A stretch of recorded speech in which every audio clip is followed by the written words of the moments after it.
Well, I thank the honourable member for her question, and I'll shortly ask another great South Australian, the member for Sturt, to add to this answer.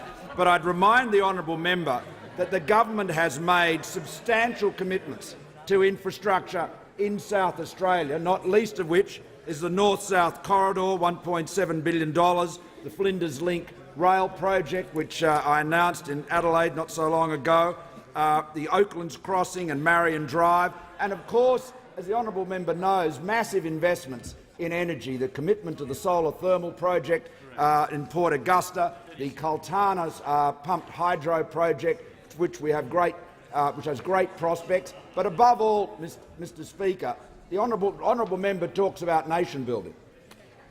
Right across the nation, but in particular in South Australia, we have the largest commitment to defence, to building a sovereign defence industry in our nation's history.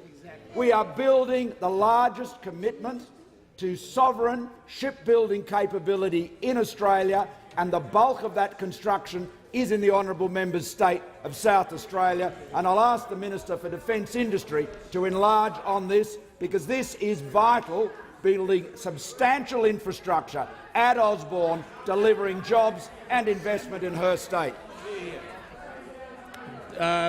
Just before I call the Minister for Defence Industry, the member for Mayo on a point of order.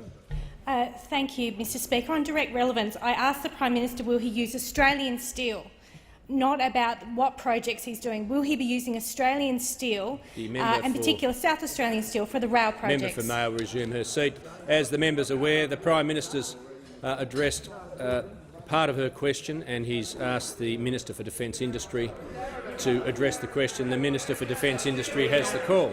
Thank you, Mr. Speaker, and I'm happy to answer the member for Mayo's question about Australian steel, because in fact one of the key commitments of the announcements around naval shipbuilding, 9 frigates, 12 offshore patrol vessels, 12 submarines, 21 Pacific patrol vessels, was that we would use Australian steel, creating Australian jobs here in Australia.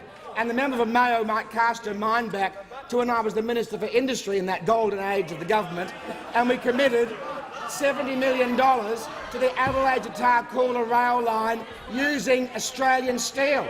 And in fact, just recently, the Carmichael mine in North Queensland announced that if the mine goes ahead, there'll be 800 kilometres of Australian steel railways from Arium in our great state. So I'm very disappointed the member of Mayo would join with the South Australian Labor Party with this canard about infrastructure in this budget from last night, because not only have we secured $70 million for the proton therapy facility, $110 million for the solar thermal power station at Port Augusta, but the Darlington Interchange, the Torrens to Torrens project, the Northern Connector, these are all part of the North-South Corridor, which this government is funding to the tune of $1.6 billion. So the member of Mayo might like to do her research before she